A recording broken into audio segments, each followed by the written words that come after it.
जाने कितने कितने प्रकार के प्रोडक्टों को लपेट कर, मल कर, रगड़ कर, लेकिन इस आत्मा के वास्तविक स्वरूप को नहीं समझ पाते। उपनिषद कहता है, मुंडकोपनिषद में महर्षि बादरायण निवेदन करते हैं, कहते आत्मानम अरणिम कृत्वा, याद रखना अपने स्वरूप का पहचान। जैसे दही में ही महाराज मक्खन छुपा रहता है, ध्यान देना, जैसे लकड़ी में महाराज अग्नि छुपी रहती है, यह हमारे वेदांत का दर्शन है। जैसे दही में ही महाराज उसका वास्तविक स्वरूप छुपा रहता है, मक्खन छुपा रहता है, लेकिन दही से मक्खन निकालने के लिए कुछ क्रिया करनी पड़ती है। वह क्रिया क्या है? तो कहते मथानी डालकर जब कोई माताएं मथती हैं तो उसमें से एक तत्व प्राप्त होता है और वह तत्व मक्खन के रूप में हो जाता है। उसी प्रकार हमारे महर्षि बादरायण कहते हैं कि आत्मानम अरणिम कृत्वा, कहते जैसे अरणी के द्वारा लकड़ी का घर्षण जब किया जाता है तो छुपी हुई अग्नि, यज्ञ कार्य में आप देखे होंगे, विद्वान लोग यहाँ पर विराजमान हैं, उसमें माची सा कपूर रखकर हम नहीं तिल्ली बारते। यज्ञ में जब अग्नि प्रवेश होता है तो विद्वान रस्सी के घर्षण से अग्नि की लकड़ी से लकड़ी का घर्षण करते हैं और तब उसमें अग्नि प्रज्वलित होती है। उसी अग्नि की स्थापना यज्ञ कुंड में करते हैं।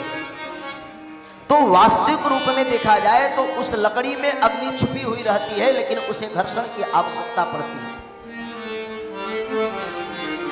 उसी तरह महाराज कहते आत्मानम अरणिम कृत्वा करणम चोत्तरारणम, कर्ण को अपना महाराज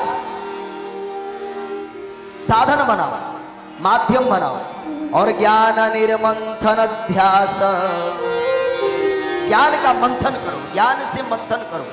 और ज्ञान का जब मंथन होगा तो क्या निकलेगा? तो कहते आसह दधि मंथन, जैसे दही के मंथन करने से मक्खन की प्राप्ति होती है, उसी प्रकार आत्मा के मंथन से, ज्ञान के द्वारा आत्मा का मंथन करने से ज्ञान की प्राप्ति होती है। और यही कथा का तारतम्य है, यही कथा का अर्थ है। कथा श्रवण करने से हमें मुक्ति नहीं प्राप्त होती है, पर ज्ञान की प्राप्ति होती है। और वह ज्ञान महाराज हमें हमारा पहचान करा देता है कि हे मनुष्य, तुम कौन हो जो अब तक भूले पड़े हो। तुम अपने आप को पहचानो, जो तुम्हारा वास्तविक स्वरूप है। जीव पाव निज सहज स्वरूपा, तब दर्शन फल परम अनुपा। जिन जीवात्माओं का वास्तविक स्वरूप भगवान ने दिया है, यह कथा उसे उसके मलत्व से, उसके गंदगी से छुड़ाकर उसे उसके वास्तविक स्वरूप में स्थापित कर देता है, यह कथा। इसलिए बंधु, कथा जरूरी है। जैसे पंच तत्व रूपी इस शरीर में अग्नि की आवश्यकता है, वायु की आवश्यकता है, आकाश की आवश्यकता है, जल की आवश्यकता है, उसी प्रकार ज्ञान को पुष्ट करने के लिए कथा रूपी जल की आवश्यकता है।